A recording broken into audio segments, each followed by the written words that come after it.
M'dzina la Atate ndi la Mwana ndi la Mzimu Woyera. Amen. Moni abale nonse kulikonse kumene muli. Lero pano pa programu ina pa Tiyankhule na Ambuye. Lero lachiwiri pa 19 August mchaka cha 2025. Mawu athu oyamba akuchokera m'buku la Oweruza mutu wa 6 ndi meya 11 mpaka 24.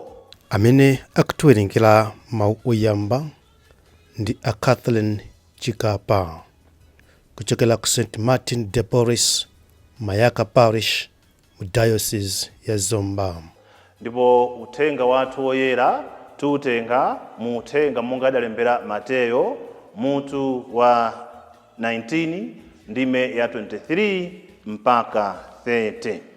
Amene akutiwerengera mawu a mthenga wabwino komanso kutigawira mawu ndi Reverend Father James Balala, a Congregation of the Holy Spirit, CSSP, kuchokera ku Streams in the Desert Spiritan Spiritual Center, Diocese ya Dedza. Mawu oyamba. Mawu a m'buku la Oweruza.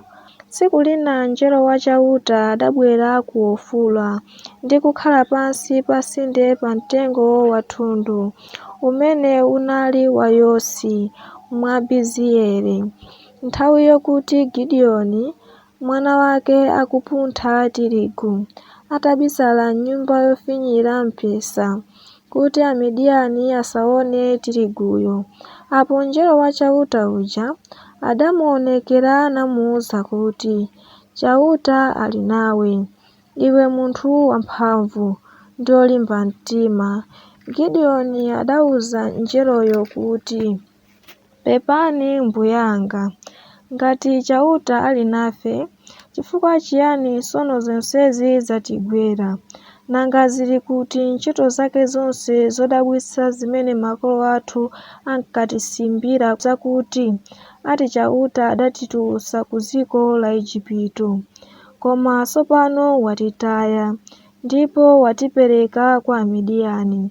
Chauta adalamula kuti, pita ndi mphamvu zakozi ukapulumutse Aisraeli kwa Amidiyani. Nanga kodi sindine amene ndikukutuma?" Apo Gideoni adayankha kuti, "Inu chauta, ndapota nanu. Kodi ndingathe bwanji kupulumutsa Aisraeli? Onani, mbumba yanga ndiye yofowoka kwambiri, fuko la Manase, ndipo m'banja mwa abambo anga wamng'ono koposa ndine." Chauta adamuwuza kuti, "Koma ine ndidzakhala nawe, ndipo udzawagonjetsa Amidiyani onse ngati munthu mmodzi." Tsono Gideoni adati, "Ngati tsopano mwandikomera mtima, onetsani chizindikiro chosonyeza kuti ndinudi chauta amene mukulankhula nane. Musachoke pano, ndapota nanu, mpaka nditabwerera kwa inu kudzakutulirani chopereka cha chakudya." Apo chauta adati, "Chabwino, ndikudikira mpaka utabwera." Tsono Gideoni adakalowa m'nyumba mwake nakakonza mwana wambuzi, naphika makeke osatupitsa a ufa wa makilogalamu 10. Nyamayo adayika m'dengu ndipo msuzi wake adawuthira mu m'phika, nabwera nazo zonsezo kudzazipereka kwa mngelo uja patsinde pa mtengo wa thundu paja. Mngelo wa Mulunguyo adamuwuza kuti, "Tenga nyamayi pamodzi ndi makekewa, uziyike pa thandwepo ndi kuthira msuzi pamwamba pake." Gideoni adachitadi zimenezo. Tsono mngelo wachauta adatenga ndodo m'manja mwake nakhuza nayo nyama ija ndi makeke aja. Pompo padabuka moto pa thandwepo ndi kupsereza nyamayo pamodzi ndi makeke aja. Basi mngelo wachauta adazimirira osaonekanso. Apo Gideoni adazindikira kuti analidi mngelo wachauta, ndipo adati, kalanga ine, chauta wamphamvu zonse. Ndaona mngelo wa chauta ndi maso. Koma chauta adamuwuza kuti, mtendere ukhale nawe, usaope, sufa. Tsono Gideoni anamangira chauta guwa pamalo omwewo, ndipo adalitcha dzina loti chauta ndiye mtendere. Guwalo lili ku Ofura, mzinda wa Abiezeri, mpaka lero lino. Mawu a Ambuye. Tithokoze Mulungu. Ambuye akhale nanu, akhalenso ndi mzimu wanu. Uthenga woyera monga adalembera Mateyo woyera. Ulemu kwa inu Ambuye. Pa nthawi yomweyo Yesu adawuza ophunzira ake kuti, ndithu ndikunenetsa kuti n'kwapatali kwambiri kuti munthu wolemera azalowe mu ufumu wakumwamba. Ndipo ndikunenetsanso kuti n'kwapafupi kuti ngamira izere pakachibowo ka zingano kupambana kuti munthu wolemera akalowe mu ufumu wa Mulungu. Pamene ophunzira aja adamva zimenezi adadabwa kwambiri nati, tsono nanga angathe kupulumuka ndani? Yesu adawayang'ana nati, kwa anthu zimenezi nzosatheka, koma zonse nzotheka ndi Mulungu. Pamenepo Petro adayankhapo kuti, ifetu paja tidasiya zonse kuti tizikutsatani. Tsono ndiye kuti tizalandira chiyani? Yesu adawawuza kuti, ndithu ndikunenetsa kuti Mulungu akazakonzanso zinthu zonse, Mwana wa Munthu azakhala pa mpando wake wachifumu ndi waulemerero. Tsono inunso amene mudanditsatanu muzakhala pa mipando yachifumu 12 mukuweruza mafuko 12 a Israeli. Motero aliyense wosiya nyumba, kapena abale, kapena alongo, kapena atate, kapena amayi, kapena ana, kapena minda chifukwa cha ine, ameneyo azalandira zonsezo mochuluka kwambiri kuoposa kale. Kenaka azalandira moyo wosatha. Komatu ambiri amene ali oyambirira azakhala osirizira, ndipo amene ali osirizira azakhala oyambirira. Mthenga wa Ambuye. Ulemu kwa inu Ambuye Yesu Khristu. Gideoni adawuza mngeloyo kuti, pepani mbuyanga, ngati chauta ali nafe, chifukwa chiyani tsono zonsezi zatigwera? Nanga zili kuti ntchito zake zonse zodabwitsa zimene makolo athu ankatisimbira zakuti ati chauta adawatulutsa ku dziko la Igupto?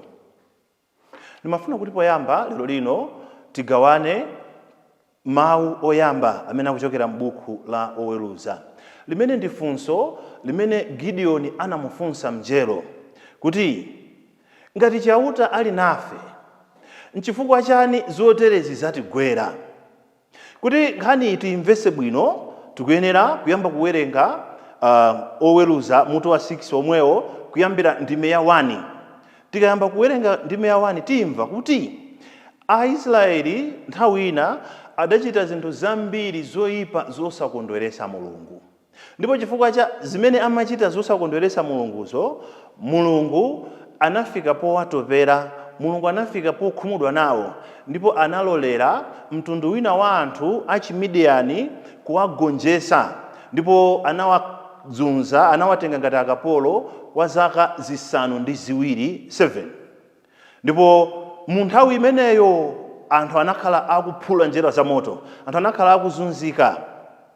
Ndiye tikawerenga mutu wa 6 omwewo ndime ya 7 muona kuti Mulungu ananena zimene anadandaula powadziwitsa ana a Israeli mmene anawathandizira kuwatulutsa kuchoka ku ukapolo wa ku Igupti, kuti ndiyeyo amene anawatulutsa, ndiyeyo amene anawayendetsa, anali nawo pa njira, anawateteza kuzoopsa kwa adani osiyanasiyana pa njira yawo. Ndipo chifukwa cha zonse zimene Mulungu anawachitirazo, anawawuza kuti asakopeke ndi anthu amene akupembedza milungu ina, asatengere anthu a mtundu wachi Amori nkumapembedza milungu yawo. Iwowo nthawi zonse azikumbukira Mulungu wawo Yawe amene anawapulumutsa kuchokera ku Egypt. Koma chifukwa mwina nthawi zina kaya kumakhala kuyiwala, kaya chimakhala chani, kaya imakhala over excitement, ana a Israeli muona kuti ilipo nthawi imene anasiya zonse zija zimene Mulungu anawawuza kuti azikhulupirira ndi kupembedza Yawe yekha, anayamba kutengeka ndi kumapembedza milungu ina, milungu ya anthu ena. Mwina mtima uja wofuna zinthu zachilendo nthawi zina. Zimenezo sizinamukondweretse Mulungu. Ndipo chifukwa choti Mulungu anawakwiyira, anafika saizi yoti walolera kuti anthu aja ayambe kukumana ndi zowawa. Tikuphunzira kuti chani? Tikuphunzira kuti nthawi zina mwa zinthu zimene zimatigwera zimabwera chifukwa cha zomwe ife tinachita. Mundimvetse bwino, sindikunena kuti nthawi zonse, ndikunena kuti pali nthawi zina mmoyo uno pamene anthu amatha kukumana ndi zotsatira zolakwika chifukwa cha zomwe achita pambuyo. Paja timanena kuti amene wazala chiteze amakolola chiteze, kuti wina aliyense amakolola zimene anafesa. Ndi mawu amene amamveka kuti ndi amwano komanso ndi owawa. Chifukwa chake mwina nthawi zina sitimatha kuuzana poopa kuti tilakwirana, poopa kuti tikhumudwisana, makamaka kwa iwo amene akuoneka kuti akukumana ndi zinthu zosakhala bwino. Ilipo nthawi imene timatha kukumana ndi mavuto osati chifukwa choti ifeyo talakwisa, ayi, zimangokhala pena nyengo zimene tikudusamo. Kumbukirani kuti timanena kuti tili mdziko lino lachisoni, mchigwa cha misonzi. Choncho chifukwa chokhala mchigwa cha misonzi, nthawi zina timakumana ndi mavuto. Mavuto ena timakumana nawo chifukwa cha zisankho zolakwika za anthu amene atizungulira. Kuti chifukwa cha kusankha udyo kwa achibale athu, kusankha udyo kwa anthu amene ndi abale athu, amene ndi anansi athu amene atizungulira, zikhonza kutifikiranso. Suja timanena nthawi zina kuti nkhuyu zodya mwana zimatha kupota akulu. Choncho chimene Gideon amalephera kumvesa ndi choti zimene ana a Israeli amakumana nawo chifukwa chokuti Mulungu wawakwiyira, Mulungu wawayang'anira kumbali. Iwowo ndi amene ayamba kumputa Mulungu. Ndipo Mulungu chifukwa wapanga withdraw, wasiya kuti poti sakundifuna, poti Mulungu sakakamiza anthu kuti amusankhe. Poona kuti iwowo sakumufuna Mulungu, Mulungu wayimakaye wasiya, akumana ndi zowawa, ayamba kutsono nkudandaula. Ziya zoti anthu akuuza kuti kumene mukupitako kuli mtsinje wazaza, yokuti ya ife ndi amphamvu kumene kuti kaoloka, ukapita kuja madzi ankakutenga ndiwo yambe kuimba nyimbo. Zandoloseni mbuye wanga ine, akuolosani bwanji munauzidwa kuti kumene kumadzi azaza, simunanere kuti muzere kumeneko. Choncho pali nthawi zina zimene timakumana ndi zovuta chifukwa cha zisankho zolakwika zimene tapanga. Tikaona mu Uthenga Woyera, tikawumvesa udyo, titakuona ngati Ambuye Yesu akunena kuti anthu onse olemera sazapulumuka, kuti anthu onse achuma chawo palibe, kuti anthu onse amene ali ndi kanthu amenewo zawo zithera pansi pompano. Ambuye Yesu akunena kuti ndikwapatali kwa anthu olemera kukapulumuka. Sakunena kuti ndikosatheka. Kwa iwo amene ali ndi chuma koma chumacho samachitenga ngati Mulungu wawo, kwa iwo amene ali ndi chuma koma amapempherabe muchoona osati kungopemphera kuti apita kutchalichi, kwa iwo amene ali ndi chuma koma amaonanso amatha kuchewuka ndi kumaona zosowa za nzawo, kwa iwo amene ali ndi chuma koma adakalibe ndi ulemu amatha kuperekabe ulemu kwa iwo, makamaka anthu osowa kwambiri, makamaka anthu osauka. Amenewo Mulungu ali ndi malo awo oti akafikeko ku paradizo. Ambuye Yesu tikawamvesa udyo timvesa ngati onse amene ali olemera sangapite ku paradizo, sangapulumusidwe. Timvesa ngati tonse amene tili osauka straight tipita ku paradizo. Ayi, si choncho. Kani ndionena kuti attitude yathu towards zinthu zapansi pano, kuti titakhala kuti chifukwa cha ndalama tikulephera kulemekeza anthu anzathu, chifukwa cha ndalama tikulephera kukonda abale athu, chifukwa cha ndalama tathesa maubale ndi maubwenzi osiyana-siyana, kuti chifukwa cha ndalama sitilabadirakonso timanena kuti ifeyo timapanga zathu. Alipo anthu amene amatero chifukwa chokuti ali ndi kanthu amanena kuti ine ndimapanga zanga, kuti uwafunse pena kuti zakozo wazitenga kuti, zakozo zachokera pati, chifukwa timati munthu ndi munthu chifukwa cha anthu anzake. Iwo amene ali ndi chuma koma alibe nthawi ndi anthu anzawo chifukwa ndi osauka, amenewo ndiye kuti akulakwisa, amenewo ndiye kuti akupophonya. Zichatimanena kuti nthawi zambiri iwo amene ali ndi ndalama mwina saona kufunika kokhala ndi abale, kuti iwo amene ali ndi ndalama iwo akadwala anthu osauka amasinthana kukawaona, ena akupita ena akuchoka, ena akupita ena akuchoka. Pamene iwowo munthu osauka akadwala muona kuti azakhala kuti osauka uja amadwala, kudwala ndikuzadwala, ndikuzasala pang'ono kumwalira, ndikuzazukapo pamphasa paja, yekha ndikuzitenga kukazipereka kwa munthu olemera uja kuti simunandisowe ndinadwalatu, mwina mukanangomva zakuthaita.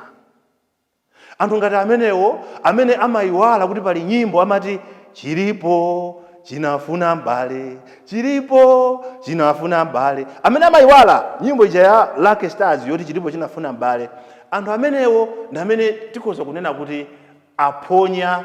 Anthu amenewo atenga njira yolakwika, amene sangathe kulemekeza munthu nzawo, amene sangakonde abale awo, sangakonde anansi awo, sangakonde anthu amene akula nawo chifukwa choti ali ndi kanthu, amenewo ndi amene akulakwisa. Ambuye Yesu akufuna atithandize kuti tikuyenera kumvesa bwino, kumamvesesa bwino kufunika kwa zinthu zapansi pano, komanso amene tikhoza kuzigwirisira ntchito ndi cholinga choti tisaphonye direction yolondola imene ndi Mulungu wathu, kumene tonsefe tizapite pambuyo pa moyo wathu uno.